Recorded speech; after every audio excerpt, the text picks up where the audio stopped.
You're listening to Combat Radio with Ethan Dettenmeyer, right here on LA Talk Radio.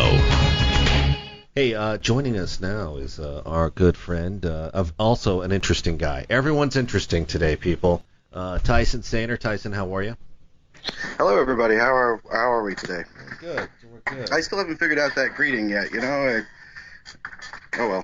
You know what? Hold on. I got to turn down my headset. The greeting? Tyson, what greeting are we discussing here now? Well, it's weird. When I say hello, I tend to want to say more, but all I can manage is, how are we today? And that's usually my follow-up thought. I don't know why. I want to say, hey, and strike up the band or anything like that. But that's a good one right there. Hey, strike up the band. From now on, your intro is strike up the band. Yeah. Konnichiwa.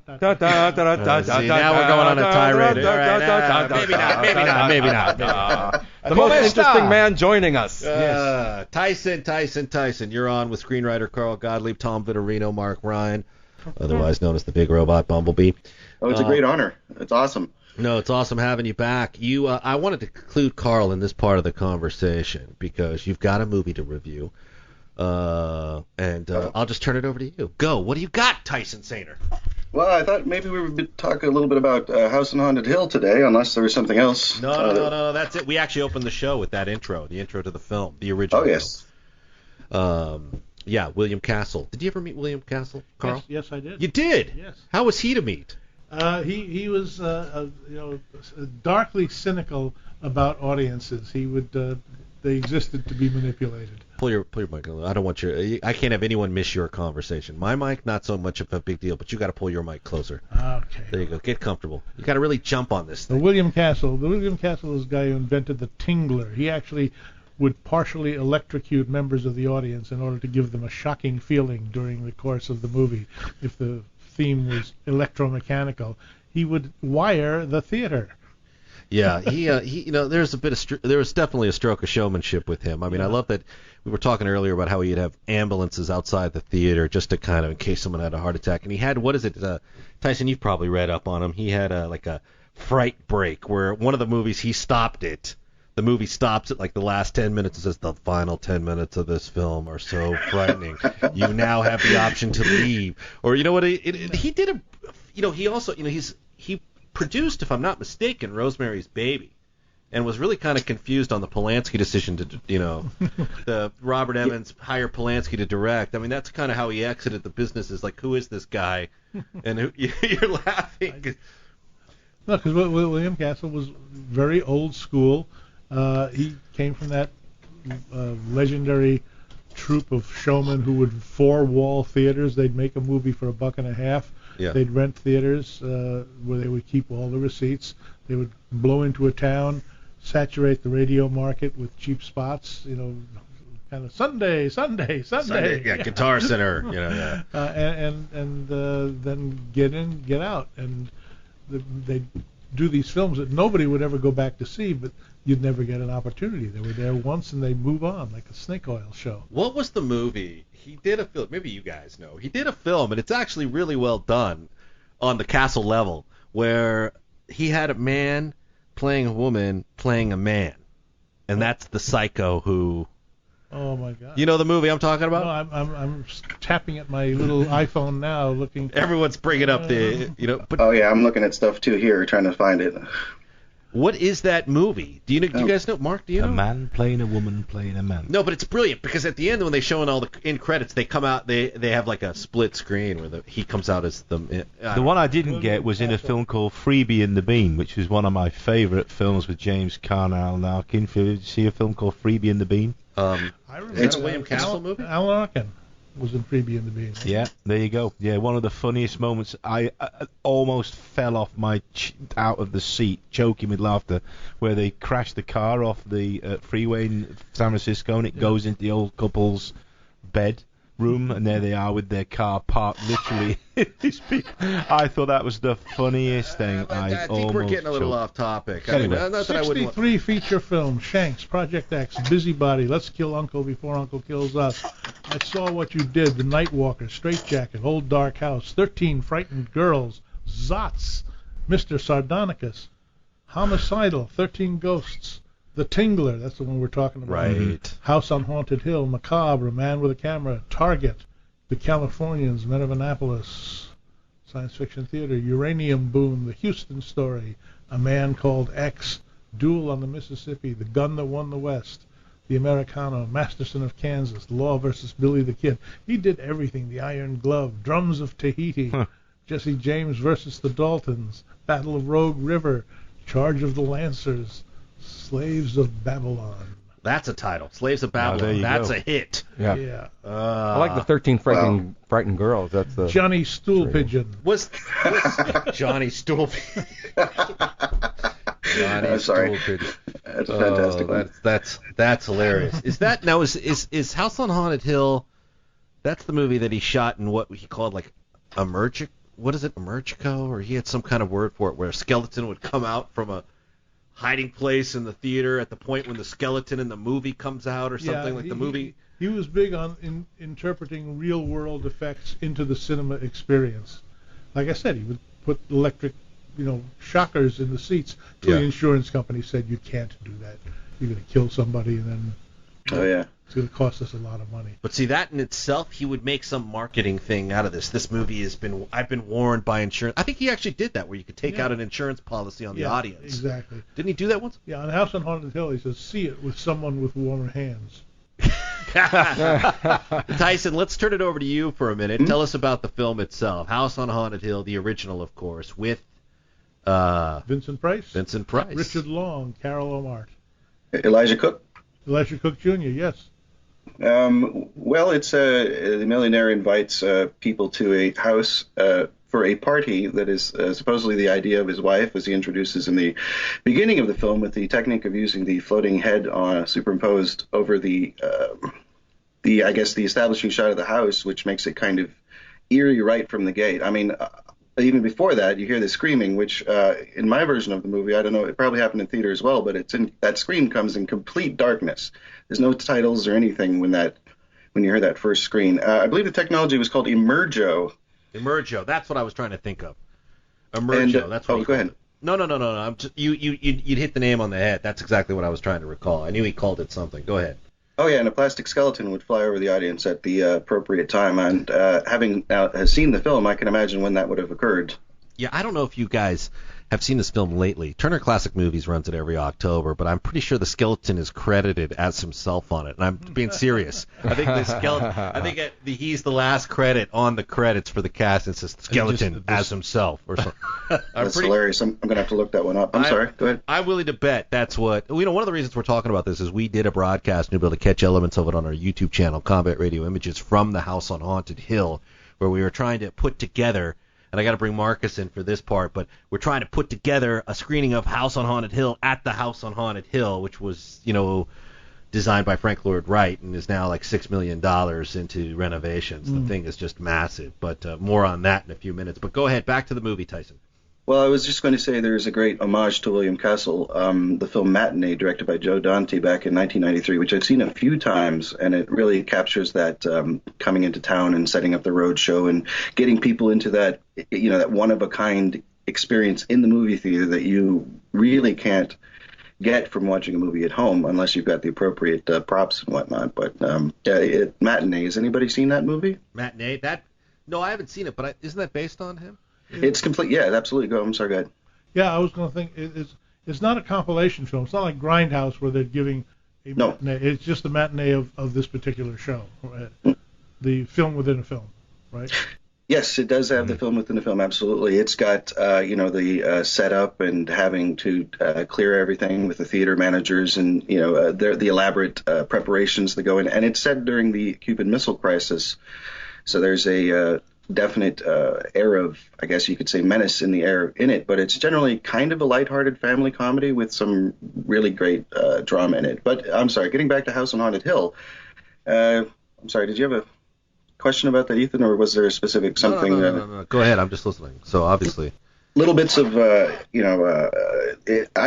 enjoyed the movie. I like the little coffins that the pistols are kept in. That's a cute little. It's not a great movie, and if you were to watch it, when you get to the end, you realize that it doesn't always add up. But it's one of those movies you almost have to kind of see, and it's tough not to really enjoy it. Does that make sense?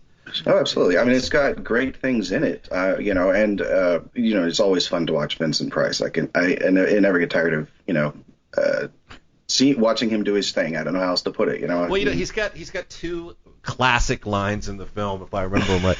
And one is like, where they're getting a tour of the house by like Watson Pritchard, who's like, the big, this house, the only people that are happy here are the ghosts. Anyway, he gives them a tour of the house, and there's like blood on the ceiling that leaks on one of the guests' hands, one of the women's hands, and the Pritchard character goes, "They've marked you."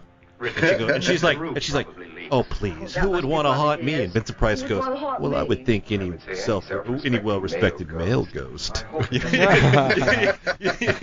That line. And we were talking earlier about another line where he's talking with his wife, and there's contention, and he goes, "Remember the fun we had when you poisoned me?" Tried to poison me. She goes, "Yeah, something you ate." The doctor said, and he goes, and he chuckles, and he's like, "Yes, arsenic on the rocks." It's just like Vincent Price. Excuse me, he has a delivery style that, is clearly all his own. And I guess he's homaged pretty good in this new Tim Burton Frankenweenie. He worked with Burton on Edward Scissorhands, so and I think they were friends. You had said that, you said you'd met William Castle. Did he, he want you to write something? No, I was... Tiny little shark picture, perhaps? No, way before those days, I was an editor, associate editor, junior editor of a movie industry trade publication for exhibitors, an exhibitor paper. So in my role in the trade press, I'd go out to meet whoever was promoting their films, because the exhibitors wanted to know how the campaign would affect them, what the extent of the campaign would be. Mm-hmm. So producers like William Castle would come in and tell us about how they were going to saturate the market, or how they had these plans for local promotions that would involve the beauty queens and the hot rod associations and the haunted houses and whatever it was that could hype their productions. And that was, then we would report that to the trade press, and they would evaluate how much local money they would put into the picture, and whether they'd give it a good play date, and those kind of technical issues. So you weren't in position to really discuss the guy's films, really? No, we never talked cinema. 13 Ghosts, what was your problem? Or, because that's a kind of, they've remade that one too. The iron law of cinemas, I think, the iron law of sequels, I think I explained the last show. Only the last one loses money. Right. Yes. But in those days, the trade press was important, and we spoke to our individual constituencies, whether it was theater owners or chain, theater owners or theater bookers, and there was no such thing as a bad movie. You couldn't say as a critic that a film was bad. No. But you said the code for the worst film you've ever seen was, you would say, suitable for the lower half of a twin bill action feature in non-discriminating market. That was a kinder, gentler press there. Yeah. Yeah, well put for sure. That's a backhanded compliment. Yeah. So Tyson, in seeing the film, is this one you could recommend? I mean, what do you think overall? Oh, absolutely. I mean, see it with a reserved judgment, with a sense of humor that it's definitely got throughout it. It's got some pretty decent twists in it, and I don't know. Is enough time gone by that I could add a observation that might be considered a spoiler? Yeah, I think everyone's either seen it or.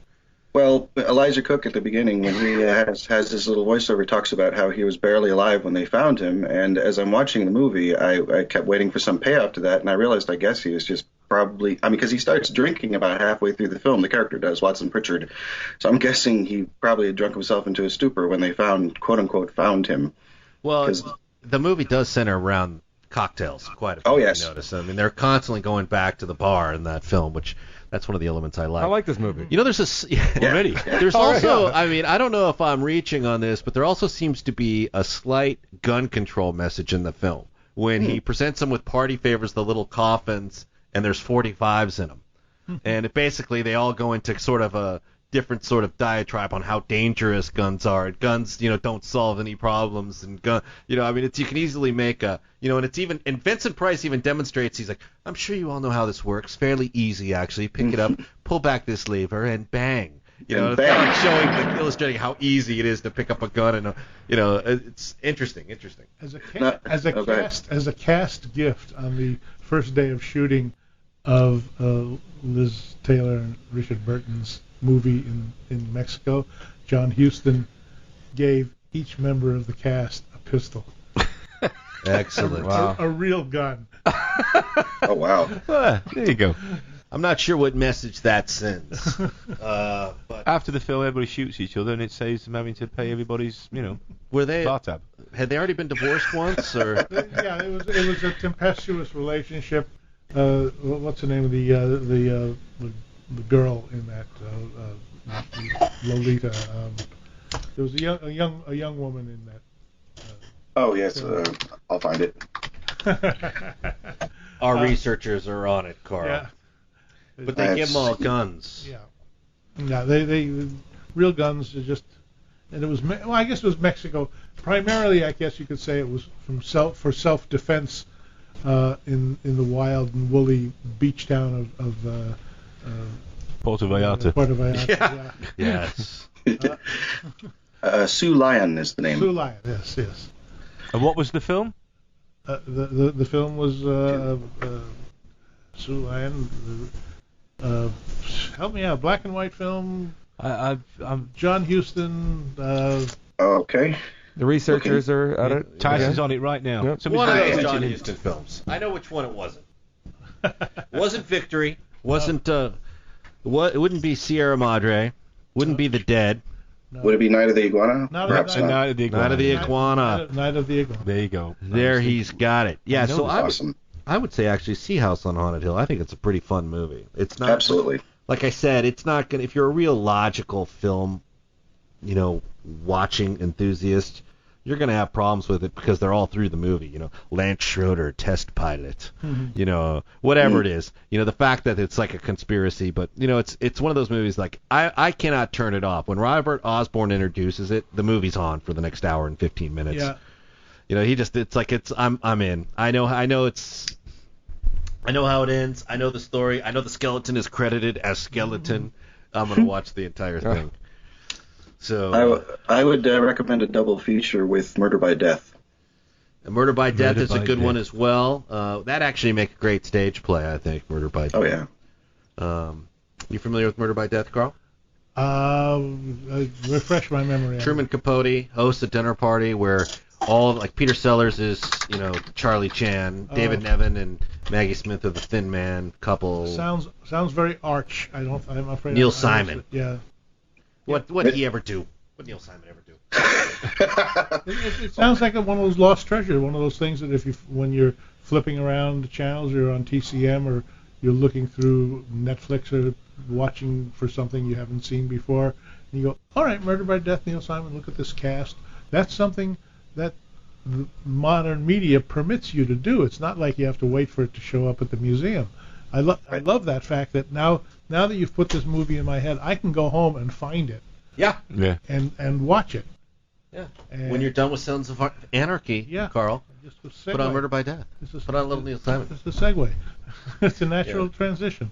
Alec Guinness plays a blind butler, et Oh, cetera, yes. et cetera. Peter Falk doing probably one of the best Humphrey Bogarts that I've ever heard. Yeah, he does do a good Humphrey Bogart. He does it better than Bogart does. Mm-hmm. But yeah, check that one. Okay, so that's 2 recommendations, but House on Haunted Hill is a must. They remade House on Yes. Haunted Hill, but it doesn't really, I think, deliver, personally. So the one that we're talking about here, the one that gets the Combat Radio stamp of approval, is the original House on Haunted Hill Right. with Vincent Price. Yes. And it is a weighty Yes. stamp of approval. Yes, that is a heavy stamp of approval. Combat Radio puts a stamp of approval on the House on Haunted Hill by William Castle, but in part because you can't help but be, struck by the showmanship that was William Castle. The ambulances in the lobby, the stopping the film to warn people. You gotta love all that. The overall ambiance of the filmmaker. Who thinks to install like those little, what do you call it? Those electroshock devices in every theater seat for the tingler. The Tingler, yes. It's unreal. Yeah. It's unreal. Look up William Castle. He also produced Rosemary's Now Baby. people are shocked by the popcorn prices. That's the shocking thing about theaters now. And yeah, exactly, and shocking indeed. Okay, we'll be right back. Everyone, hang tight.